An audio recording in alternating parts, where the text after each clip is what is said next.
Hello and welcome to my presentation. My name is Alexandre Carrara.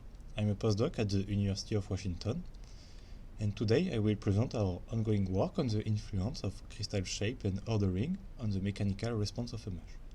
And so for this work I'm collaborating with Georges Bergantz from the University of Washington, David Cantor from Polytechnique Montréal, and Eric Brea from the University of Oregon. Our motivation is to help in the interpretations of the crystal orientation fabrics that may be observed, as for example in Pluton, in terms of the dynamics that prevail in a crystal-rich reservoir. Our main objective here is to understand what are the feedbacks that may exist between crystal fabrics and the dynamics of a mesh. And so we are interested in the influence of the mesh dynamics on the fabrics of the crystals, but also in the influence of the crystal fabrics on the dynamics of a mesh. And so in this way we are using numerical simulations that solve explicitly the coupled flow of liquid and crystals, accounting for the presence of non-spherical particles and of the contact between them. So our model is summarized in this little cartoon. So in white is the melt and the gray rectangle corresponds to the crystals. So we solve the motion of the melt by solving the Navier-Stokes equation on a continuous grid, and its motion is indicated here with these blue streamlines. For the crystals, we consider each crystal as a rigid body, and we solve the Newton's second law to retrieve their velocity vector, indicated here with these red arrows, and we account explicitly for the presence of the contact between the crystals as indicated here with these green dots. In more detail, our simulation uses a computational fluid dynamics and discrete element model that may be split in three different parts. To solve the motion of the melt, we use the software MICFlow that is developed at the University of Louvain in Belgium and summarized in a publication from Constant and co-author in 2018, and this gives us the dynamics of the melt phase. To solve the motions of the crystals and their contact, we use the software LMGC90 that is developed at the University of Montpellier in France and summarized in a publication from Dubois and co-authors in 2011. And this gives us the dynamics of the crystals. And in the middle, we have the parts that correspond to the coupling, in which we compute the force that are responsible for the exchange of momentum between the two phases. And so here we compute the pressure force, the drag force, and we also account for the weight of the crystals. And so this gives us what is the force that the melt applies on the crystals, but also what is the force that the crystals apply on the melt. And by following this little loop, we have a system that is referred to a four-way coupling. To compute these three different forces, we need to use an implicit formulation in order to be able to handle any kind of viscosity for the melt phase.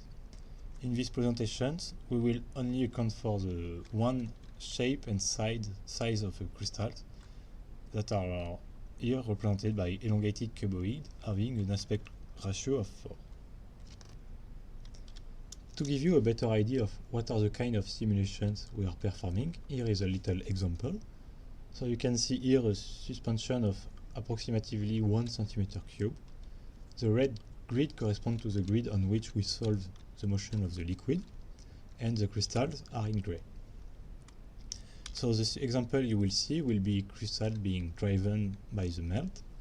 So we use periodic boundaries along the x and y directions, and we impose the velocity of the melt at the top of our liquid domain.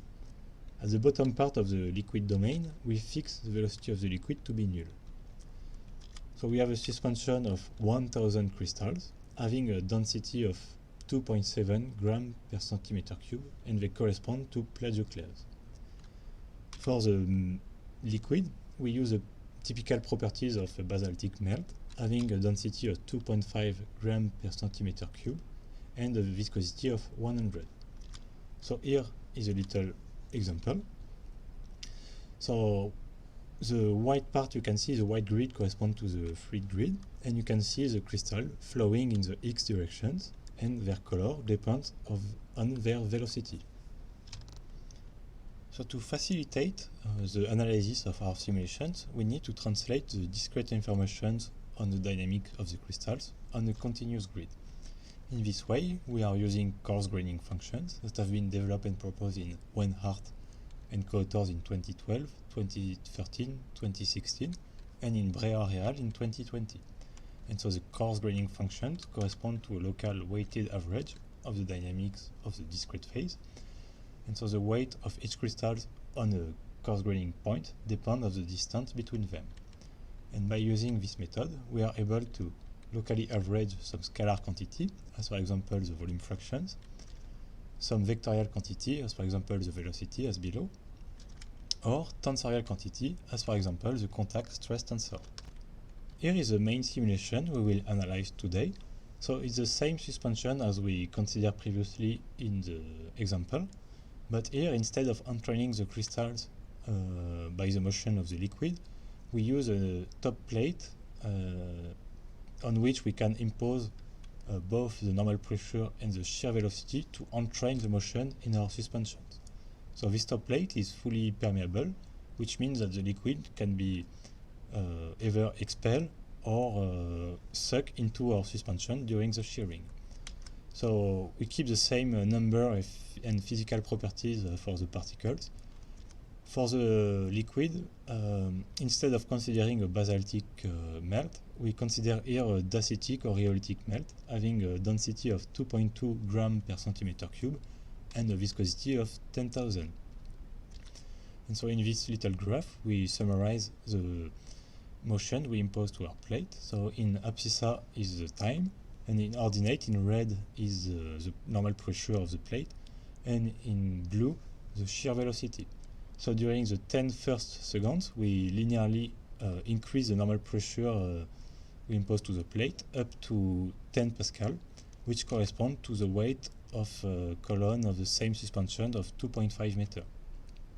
Then, between 10 and 20 seconds, we hold the same normal pressure and we start to increase the shear velocity up to 10 to the minus 4 meters per second. And then, after 20 seconds, we hold the normal pressure and the lateral velocity of the top plate constant.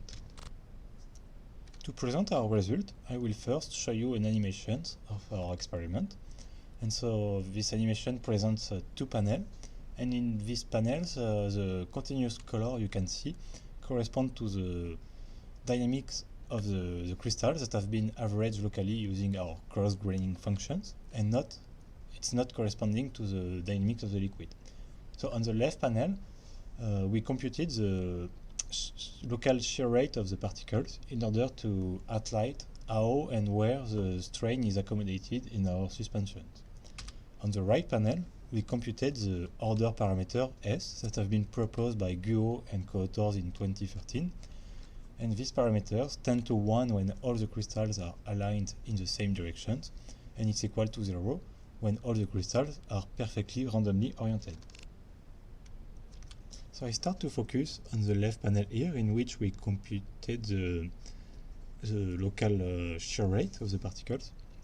And so, as you can see, the strain in our sample is accommodated by the successive activation of multiple shear bands. You can distinguish one near of the bottom part of the sample and another one near of the top. If we now focus on the right panel, so in which we computed the order parameters, we first can see that we have relatively low value in all our samples, which indicated that most of the particles are randomly oriented. And we do not observe a clear trend or change in our sample while we are showing it. To further analyze our simulations, we can compute the time evolutions of the order parameter average over our suspensions. So in this graph, you have in abscissa the time, and in ordinate the order parameter. And so what you can see is that the order parameter varies between 0.16 and 0.20, which are relatively low, and that the order in our suspensions increase while shearing. We can also compute the same order parameter, but using a projection of our suspension. So we generate some slice in our suspensions and compute the order parameter for this slice. So it corresponds to the vision that geologists can have with a thin section. and we found that the order parameter is much higher in the vertical sections compared to the horizontal sections. So in this graph, you have in blue the horizontal order parameter, and in green and orange the two vertical parameters. So they are much higher, and the increase tend to be more pronounced on the two vertical order parameter.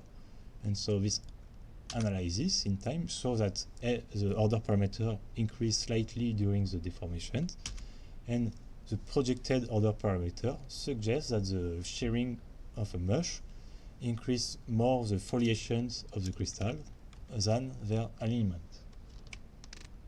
To analyze the distribution of strain in our samples, we computed the Gini index of the shear rate, which corresponds to the relative mean absolute difference. The Gini index comes from sociology and is used to compare the distribution of wealth in different countries. So for example, if we consider a group of people and we analyze the distribution of their income as function of their shoe size, we can imagine different M-member scenarios. In the first one of these guys has all the income, and so the distribution of the income looks like a Dirac function, and in this case the Gini index is equal to 1. On the contrary, if all of these guys have the same income, we have a continuous distribution of the income, and in this case the Gini index is equal to 0. We can apply the Gini index in order to analyze what is the velocity profiles of the crystals in our sample. So we can imagine also two M-member scenario. In the first one, the velocity profiles is linear and decrease as you increase the depth.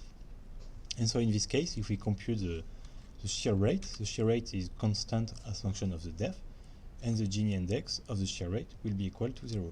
On the contrary, if our vertical velocity profile look like a step functions, so we have two blocks sliding on each other, if we compute the shear rate, we will end up by having a Dirac functions, and in this case, the Gini index of the shear rate will be equal to 1. So you have here a graph with the time as abscissa and the Gini index of the shear rate as ordinate. And these blue curves correspond to the Gini index computed on our simulation. So we can eliminate some part of this curve. First, these first 10 seconds during which we increase the normal pressure applied to the plate, and the 10 next seconds during which we increase the lateral velocity of the top plate. So we can observe that the Gini index is relatively high during all our simulations, above 0.65. The Gini index is a bit noisy, but we can observe a linear increase that shows that the strain is more and more localized during our simulations. So this curve shows that the high value of the Gini index highlights the localized nature of the deformations in our suspension, and that the linear increase of the Gini index suggests that the strain is focalizing with time. So in conclusion, we perform numerical simulations of the coupled flow of liquid and crystals, accounting for the presence of non-spherical particles. So our experiment consists in the simple shear of a dense suspension entrained by a top plate on which we can impose a normal pressure. We analyze the distribution of the strains in our samples and the ordering of the crystals. Our preliminary result suggests that the strain is accommodated by the successive activations of several shear bands and tend to focalize in time. Finally, the analysis of the crystal's orientation suggests that the simple shear promotes the foliations of the crystals rather than their alignment. Thanks for your attention, and I will leave you on the simulation of the settling of particles having two different shapes, and on the list of the different references I used to prepare these simulations and presentations. Thank you.